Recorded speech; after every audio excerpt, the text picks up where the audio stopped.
everybody, and welcome back to the Sideline Eye podcast. You're very welcome to our review show, and we're looking back at Armagh's 5-point win over Cavan in the quarter-final of the Ulster Championship. I'm delighted to be joined by Aaron Kernan, and we're looking back at Armagh's victory. We'll also touch on the semi-final coming up next Sunday in Clonus as Armagh take on Down. Aaron, we'll start with the Cavan game, obviously, and Armagh's victory. A really good first half display, and you said on the podcast last week you wanted Armagh to bring war to this game. Did you get it in that first half? Were you pleased? I don't know whether they brought work, but I don't know whether they had to. But what they definitely brought was pure clarity in what they were about, control in what they were about. No point in saying otherwise. It was a game I was nervous about, and I've told you this all year. I was nervous about it, but to me, in fairness to everybody's in their setup, it looked like a Division 1 team against a Division 3 team. We just looked so composed. The organising, particularly in defence, Aidan was so vocal. We were safe at all times. Didn't feel like we were going to be cut open. We had more kicking options. We were breaking the pace whenever we were running the ball. And then I suppose our two inside men, and Andrew and Connor, were superb. And not only were they brilliant, but what they were actually doing in a subconscious was they were destroying two of Cavan's main men, two players who they looked to give them drive. Number one, to win their battles and inspire from them, and then give them drive and go forward ball out of the defence. But they were under that much pressure trying to do their own jobs that they weren't capable or able to offer anything else. So as good as the two boys were playing, it was and that was a plus for us, of the psychological damage that they were doing to Cavan on top of that as well, which that was brilliant from those two boys' perspective. Were you disappointed in Cavan, Aaron? Because I know the Antrim game, I was a wee bit disappointed in Antrim that they didn't. I thought they were going to be, if anything else, they were going to be physical and try to rough Armagh up. I thought that was the only chance they had of winning. Same with Cavan, they didn't really. It was Armagh with the aggressors. Armagh were on the front foot the whole time. Cavan, certainly in that first half, just never really brought any fight to the game, did they? I'm not at all disappointed in them. I couldn't care less about them. But disappointed is the wrong word. I expected it. I expected them to come with it because, obviously, we're talking about wanting to get back to Ulster titles, wanting to build them last year, and that brings expectancy and pressure. But they needed to win to get to an Ulster semi, to get to an Ulster final, to stay at the Tailteann Cup. They were in the Tailteann Cup last year, and while they put plenty of effort into it, they didn't win it either.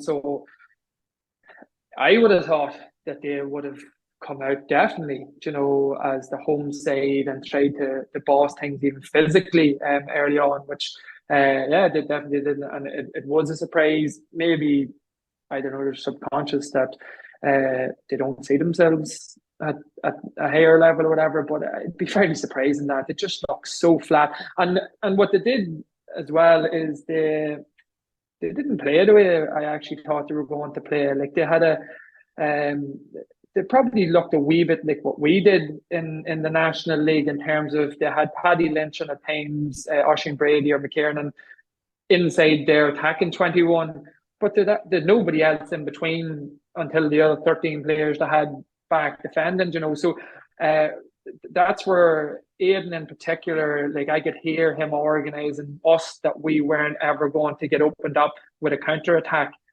We always had enough players that were facing them that even if they did turn us over, which they did a few times, they weren't breaking into open space. They were breaking out, and as soon as they'd lift their head, they were having to turn, go back, switch wings. So there was only a spell. I was in the open terrace where we were shooting into in the second half, sort of up inside the 45 there. And for about 5-10 minutes, they started to get a bit of joy where they had a pocket of space outside 45, and they were getting someone who was sort of breaking out into that wing, and they were able to kick it. And it was a quick transition, and they were got a few scores and a bit of joy off that. But that was it. That really was it. I thought they would have a couple of men in the 45 the whole time that offered them a kicking outlet, but for whatever reason, it didn't happen. And like I said, how we were organised and how we communicated as a defence definitely played into that, because it just seemed like they were clueless. They didn't play with any sort of conviction against us whatsoever. You can put that down to them, or them being flat or whatever, but they have a good management team. They have a really experienced management team. So I don't think it's a naivety on their behalf. I think we just come out confidently. I think we control the game. We play at their pace, on their terms, and I just think they struggle to cope with it. And that Cavan forward line, Aaron, that you're talking about, obviously the big stat coming out of the game was that they kicked 16 wides. Now, not all of them were scoring chances. Some of them were passes that went over the sideline and balls lumped into the edge of the square in around the last 10 minutes that drifted wide. But I know Kieran McKeever said after the game that Armagh wouldn't be happy that Cavan got off an extra 16 shots. But defensively, Armagh kept them out, were really sound, and I suppose made Cavan shoot from areas that Cavan wouldn't be happy where they were shooting from. Yeah, I would say maybe Kieran might have said that sort of straight after without having a chance to review it. But I think whenever he does sit down to review it, they did kick at times under pressure. And I'm thinking particularly McKernan once and Lynch twice, one after another, sort of late on whenever they had that goal chance. They were kicking from the left-hand side as you were shooting into the goals. But they were under pressure as they were shooting. No, definitely they were scoreable attempts to players of that caliber, and you'd expect them to put them over, but they were under pressure. Other than that, I'll be honest with you, like the stats in terms of how many wides they got compared to us, it's huge in the difference. But I wouldn't even call some of what they were doing shooting. I would call it kicking the ball. They didn't look at all confident. Definitely in the first half, I think they were just looking to get rid of the ball. There was no conviction in what they were doing. There was no composure in what they were doing in terms of shooting, and it was very deflating for the support. They never were able to get behind them. And that surprised me, because again, same thing, it's not as if it's a tactically naive management team or an inexperienced management team that was setting them up. I think it was just the players on the field themselves. Some of them were very, very poor shot selection. And like I said, the ones that were within scoring zones, there wasn't too many of them that they were kicking where they were uncontested. Or there was none of our men near them. So I think, yeah, definitely from our defensive perspective, I thought we were really well set up the whole day. Obviously, if you're playing against a good team, they're going to get opportunities. 70 minutes of championship football is going to happen. We weren't cut wide open, obviously, other than really the goal chance later on where Ryan sort of comes out of, I don't know where to pull it. I didn't think he had the agility to pull off a save like that, but anyway, he did.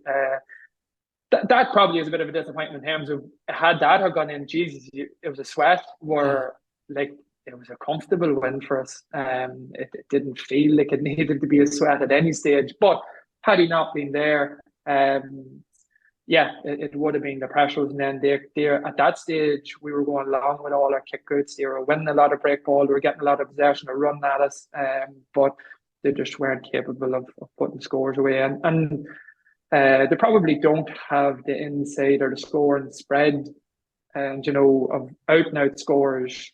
Definitely that we have, and a big one was McCready. We kept a tight rein on him. It didn't look like we went for like a real man marker to track him everywhere. I think it was just as soon as he came into our half, whoever's the nearest man to him, stick to him until the player goes dead. And to be fair, anyone who found themselves near him, they did a really good job in that, because he's massive for them. While McKernan and Lynch might grab a few headlines because they have ball over the bar, he does so much for them in terms of hard running, taking people on, being physical, kicking a few inspirational points. So once we kept him quiet, it kept the drive of them fairly limited. And like I said, then you had Faulkner and you had Killian Clark, who were shipping a bit of water even further back again. So credit where credit's due in terms of the players in the field, the matchup set out by management. We pulled them off well, and like I said, done serious damage in the first half whenever we were in control, and that's a huge positive. On that rain save, Aaron, I remember I compared him to Dara O'Shea against Donegal in the league, a big catch in under the crossbar at the end of the game. I don't know who to compare him to now, like with that save. It was one any keeper in the country would have been proud of. It was unbelievable. Like obviously, like I said, I was up in Paris and I was a long way away from it. I knew it was him that did it. It just didn't look near as spectacular on the day as what it actually does on TV.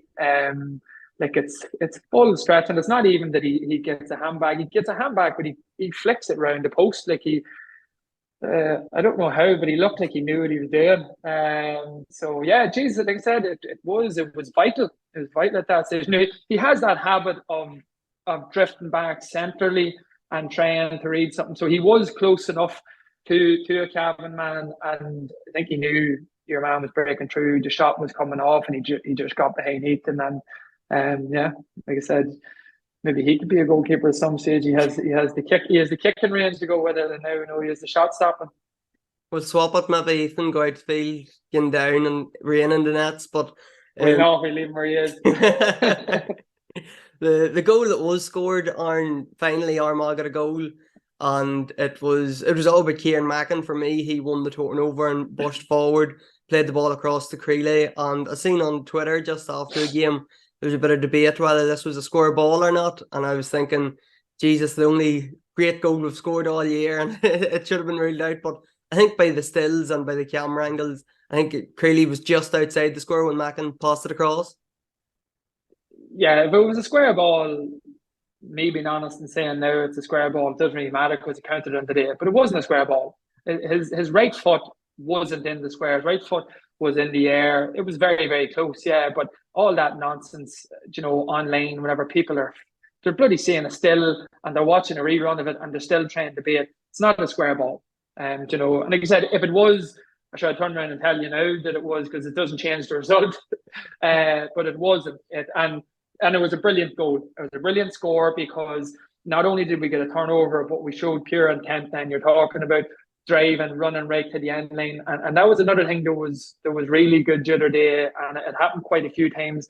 And I can't think offhand of who it was now, but definitely Conor O'Neill's score where he comes up along the terrace in the second half. We have, I can't think of which one of our players was it, but he's coming on Conor's left-hand side. But instead of sort of letting Conor go on or sort of sitting in behind him waiting for another pass, he runs hard. But what he actually does then, he starts to draw the Cavan defence who's coming across to him. He draws the two of them and he stretches them. And it just gives Conor a free tap over from 25 yards out. But had he have just stood back and said, sure, let Conor go on up there. We have a couple of forwards, they'll work something themselves. Maybe the opportunity mightn't have been there for him. He might have run into attack, he might have turned to come back. But the fact that we showed the energy to make that there break, it was a selfless run. He probably knew he was never going to get it. And I'm sorry, I can't remember who it was, but it was just very noticeable at the time.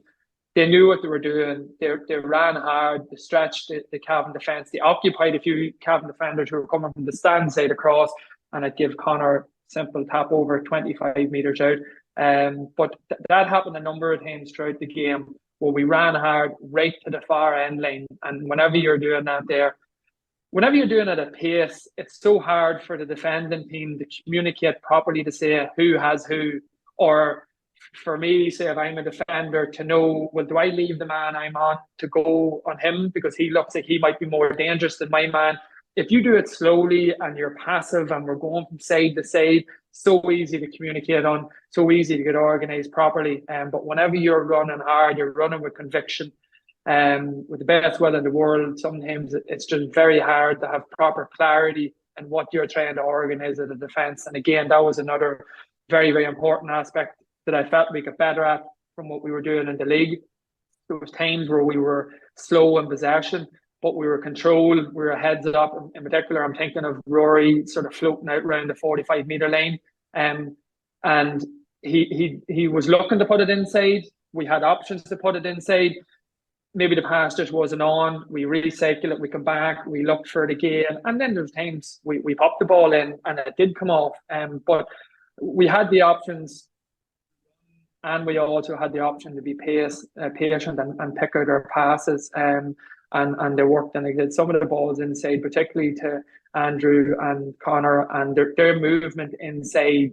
It was excellent. It was excellent. It really was. Like, Connor's form now this past 3 games, like, has just been unbelievable. Delighted for him because we've mentioned in the show before, I thought he was really good at times in the league. I thought he was brilliant, actually. And then the next week he might come out and he was on the bench, and I don't know whether it was a knock. I don't know what it was. I don't know whether then it affected his confidence, because there's times he was coming on and he didn't look himself. But Jesus, like, I'd say at this stage, he, like, people are talking about condensed seasons and too many games. He just looks like a fella who the next game can't come quick enough. Now, definitely, he'll be up against it this week. Conor Laverty will have a plan for him. He won't have the same space. But like I mentioned previously in your show, the one he gets where he comes off the sideline in the second half, I was right behind that. But like, there's two Cavan men, and there's only a wee gap where he's going through them. But he leads towards one man, steps off his right foot, and literally just takes one step. And just like Conor McManus does, like, he doesn't have a big backswing, he just jabs the ball. But he's 35 metres out on the sideline, and jabs it straight over the bar. Brilliant score, and someone who just kicked it with pure confidence and belief in himself. So, yeah, like I said, you see Rain coming back on. You have options. There's definitely options, but those two boys are given what every management team wants on the inside, and that's a headache.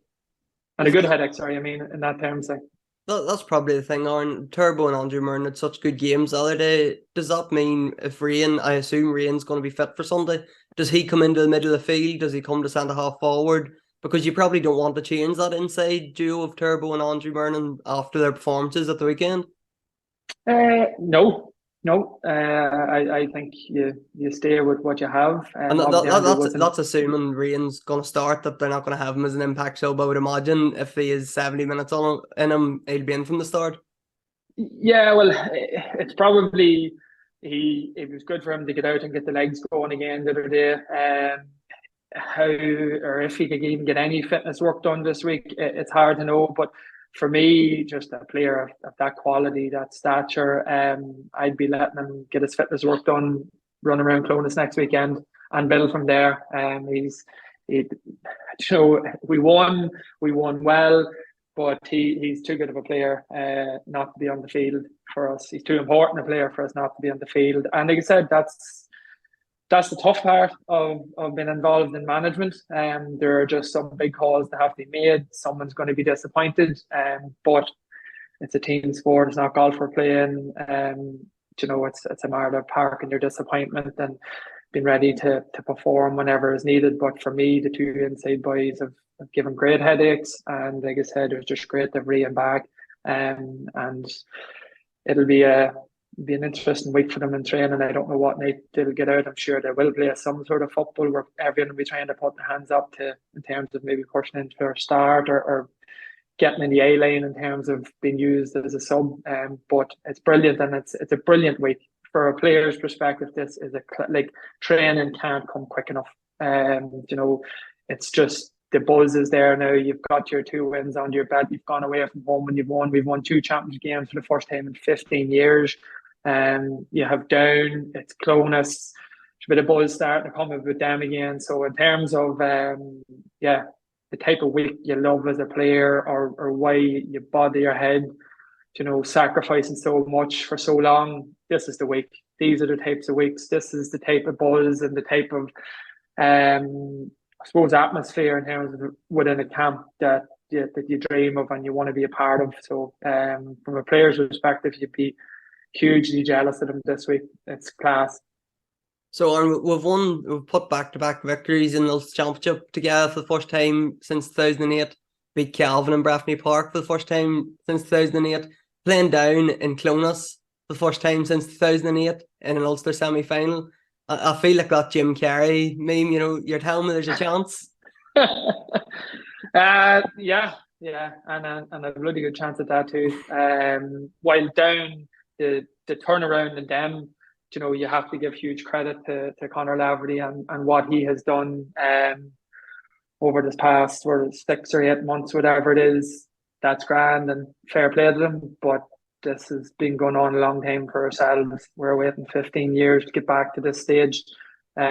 We've put ourselves in an unbelievable position. We're rightly so strong favourites because of the level that we've been operating on for this past 3 or 4 years at Division One, and then making All Ireland quarterfinals. Was it 3 times now in this past 10 years? But the big one for us has always been the consistency and being able to do it in the Ulster Championship. Yes, you could say we've only beaten 2 Division 3 teams at this stage, but we could only beat 2 Division 3 teams because that's the 2 bloody teams that was put in front of us. That's not our fault. We kicked 20 points against Antrim. Good showing. It's, as expected, a good showing. But I thought against better opposition the other day, we took it up another level.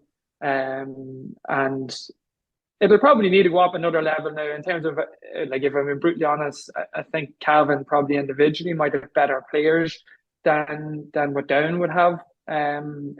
Definitely in terms of, I suppose, out and out scoring forwards. But we have to really respect where Down have come from. And I think you have to respect Conor Laverty, Marty Clark as a management team. They're very, very shrewd operators. Granted, they might only be new to the senior and the county game, but they've been around the coaching game for a long time. They've been in a lot of good and a lot of very successful dressing rooms. So you have to respect that as a player. If you're in that Armagh change room now, but there's only so much that you can do in terms of thinking or giving those credence to them. This week again for me would be an awful lot about us. I think our management team they'll have seen what Down did yesterday. They'll have seen the tweaks that they'll do. They basically give up every kicker yesterday against Donegal. They know we like to go long. They might do the same thing. So we need to be prepared for that. You need to literally see that in your own head, in terms of how you visualize it. If I'm playing as a half-back, there's a chance I could be left standing by myself and the ball's coming to me and I have 15 Down players to get by. But I know it's only a week, but you have a week to talk through it. You have a week to see how other teams counteract that there. Tactically, I think they'll have to try and play a very, very smart game in terms of Down. But for me, it's all about us. It's all about what we do and playing their strengths, playing at the pace that we've been used to, operating at the level that we've been used to. I think we go out and do that there and we'll be very hard-handed. And Clonus again, Aaron, Armagh just love Clonus from the glory years of the noughties. As a player, what was it like during that time playing in Clonus on packed houses nearly every week and Armagh getting so much success in Clonus? And I know there's just an aura around Clonus for Armagh fans and we'll feel it coming into Sunday's game that we're so excited to get there again.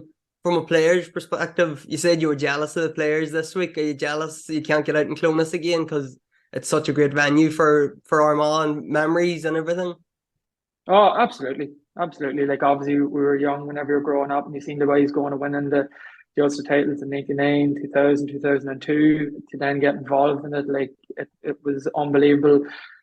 It's something I often think about as championship comes around. I used to love Sunday mornings knowing that McConville was picking me up in the square, you're heading to the West End, you're having a bite to eat, and then basically from Monaghan in, your Garda escort, the roads packed, the crowds, the colour driving up through the town. It's special. It really is special. I used to love that drive going in. I know everyone's you have to be focused and whatever, but geez, if you can't soak that sort of stuff in and take in sort of the magnitude of what's happening or the people you're representing or the sort of joy and enjoyment that you see as you're driving through the streets, sure, that's all part and parcel of it. Once you get to the ground, you still have more than enough time to get focused and be ready for winning your own battle or doing what you have to do. But Clonus itself, even as a player, then once you get to the field itself, it's just set down off the road. It's but the atmosphere really stays in the ground. It always feels like a cauldron. There's always great noise about the place. The surface is unbelievable. Not like a lot of grounds. There's no scoring goals for me in Clonus. It's just a class place to play. And I think I'd be hoping that we'll get another big turnout from the Armagh support, because it's massive. I hated going to Clonus in a qualifier game because it just wasn't the same. You wouldn't have the same. You could be driving in a qualifier game maybe 2 hours before a game, and there mightn't be too many people about. Or obviously, you're thinking back to the Donegal game last year. The place was packed there. At least from a player's perspective, it feels much more important, whenever you're driving through and the town's packed and you can see the buzz about the place.